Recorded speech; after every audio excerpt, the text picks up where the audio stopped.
keluarga wisudawan, wisudawati yang ikut mendampingi pada hari ini. Saudara, menurut jadwal saya bicara setengah jam, maka saya akan langsung masuk ke pokok-pokok masalah.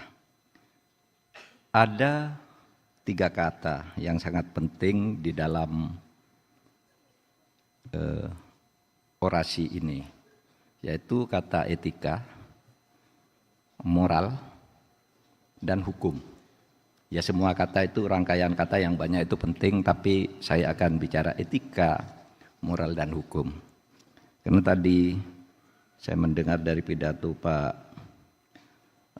Romi, Pak Marahendra gitu, kenapa topik ini dipilih? Karena kita punya hukum, tetapi hukum kita itu sangat mengecewakan. Masih terjadi ketidakadilan di mana-mana.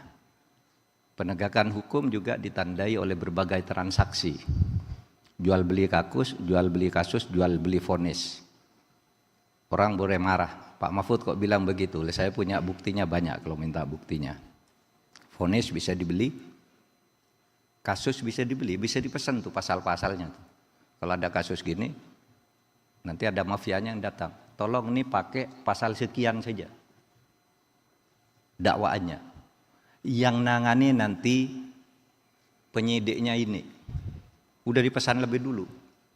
Nanti di kejaksaan diatur lagi, di pengadilan lagi. Itulah yang kemudian disebut mafia hukum. Nah, kenapa?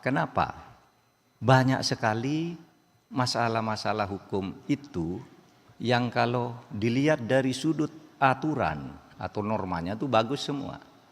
Kenapa orang kok masih melakukan pelanggaran-pelanggaran hukum seperti itu?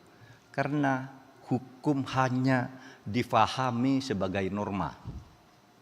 Pasal-pasal, pasal sekian, normanya begini, maksudnya ini. Itu kalau hukum hanya difahami seperti itu, maka hukum itu bisa sesat. Karena satu masalah itu bisa dilihat dari berbagai pasal yang berbeda. Lalu apa yang tidak ada di sini?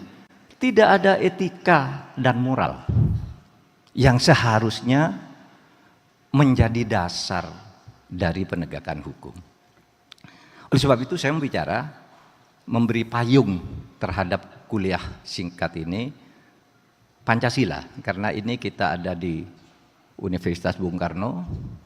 Universitas Bung Karno itu adalah penggali dan kemudian perumus bersama-sama, menggali kemudian bersama-sama dengan beberapa orang, terutama yang orang-orang inti di BPUPK, merumuskan kemudian Pancasila yang kemudian menjadi dasar negara kita. Ada yang menyebutnya dasar negara. Apa sih Pancasila itu? Banyak sebutannya. Sebutannya itu, satu, Pancasila itu ideologi.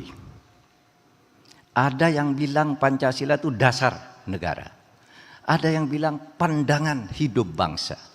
Ada yang bilang filsafat kehidupan bangsa. Ada yang bilang modus vivendi bangsa.